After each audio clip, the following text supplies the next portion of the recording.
When politicians come out claiming to be tough on crime, it can be a kick in the face for victims' families, who say the story behind the scenes is often very different. When Dr. Ash Gordon was killed in a botched home invasion, his family campaigned tirelessly for tougher bail laws. But just getting a meeting with anyone in government is next to impossible. They're just kids on a merry-go-round of crime and bail. I've asked the Attorney-General and the Police Minister to review the settings, the law. In Victoria, Premier Jacinta Allen has announced a surprise review into bail laws, but there's no timeline, no details. Let me be very clear what the terms of reference are. They are crystal clear. They are keeping Victorians safe. Everything is on the table. According to critics, it's a cheap attempt to win votes ahead of a critical by-election happening in Werribee on Saturday. Shadow Attorney General Michael O'Brien. Absolutely right. This is being driven by politics and by panic. It's not being driven by community safety. I understand how crime hurts families. It hurts working people in particular. After softening bail laws last year, the Victorian government's been accused of backflipping, only to fix plummeting polling numbers. You're not the first family to go through this, and sadly you're not going to be the last. No. A year ago, Doncaster doctor Ash Gordon was allegedly murdered by two teenage boys in a burglary gone wrong, one of them on bail. At the time, we spoke with Dr. Gordon's parents. He should be here, not where he is. It's unacceptable to me that too many working families, too many women and children don't feel safe. And as Premier, I will act. Ash's sister Natalie Gordon joins me now. Nat, you just heard the Premier there. Too many people don't feel safe and she's going to fix it. What do you say to that? I say stop saying that, stop talking about it and start acting. Hey Nat, I don't think I've sat across from two people more broken than your parents. How are they? Every day is an absolute struggle for them.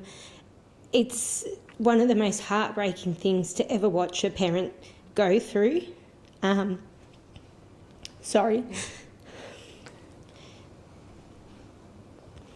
It's really hard to nurse them through something that everyone thinks, eventually it'll get easier for them one day at a time, then they'll just want to come out in public again and want to celebrate events, and that's just not true. It's not getting any easier for them or any of us. I can tell talking to you, and I don't know how you ever get over something like this. And I know that since Ash was killed, your whole family has been pushing for change, but it seems that at every turn you hit a roadblock. Oh, not just a roadblock, a fortress of people that don't think there needs to be a change made. They think everything's working perfectly fine. Does it feel like the politicians don't care? Yes. And in reality, they don't care. Yet they try and say, we sympathise, we understand how you feel. You don't understand how we feel, and I don't want you to understand, but I want you to start listening to what we're saying, and not just us who have been directly affected by it, the wider community who are so scared. How many times have you reached out to Premier Jacinta Allen? Ourselves and with media contacts, we've reached out more than a dozen times. Most of the time, it falls on deaf ears. We don't even get an answer. But the first time we did get an answer, and she very politely said that she declines and it's not something that she would do. I don't even understand what that means. It's not something she would do. She wouldn't take the time out of her day to meet with a victim's family.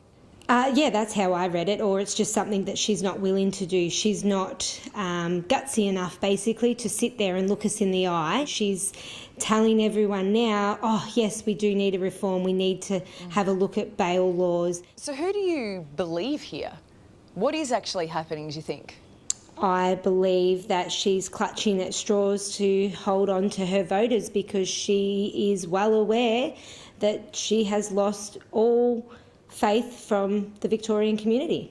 So as you just pointed out that she has ordered this review into bail laws, she's now saying they're too soft.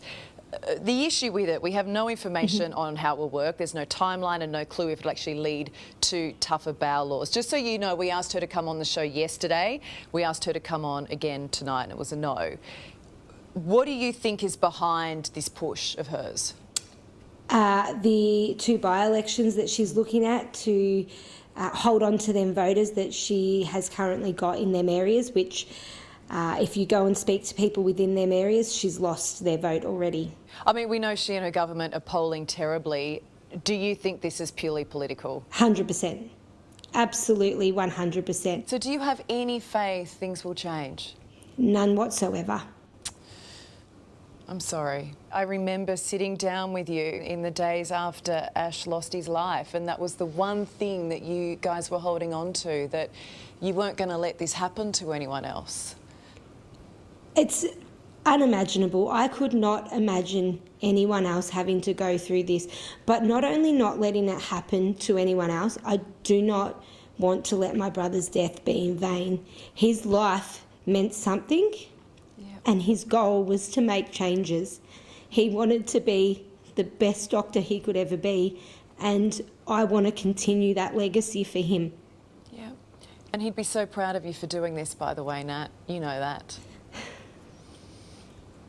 I know. Yeah. Doesn't make it any easier. And when you talk about that, you don't feel that anyone in politics is even willing to listen, to sit down face to face and have a conversation. You must have times where it's like, why are we bothering? I look at my family, the community I work in, the children I work with within my work, and I just think I'm doing this for them. I want them to have a better place to live, a better world to grow up in. And look, and it's not just a problem that you're seeing in Victoria. This is right around the country. I know you haven't got a hold of Jacinta Allen, but you've spoken to the Attorney General a few times. What did she say to you? She said that she hears our worries and concerns, but they are working on a strategy to rehabilitate because everybody deserves a second chance. Is that a bit of a kick in the face to sit there and hear that, considering your brother's no longer with us? It certainly is. I even said to her, okay, but where's my brother's second chance? What was her response? Radio silence. Wow.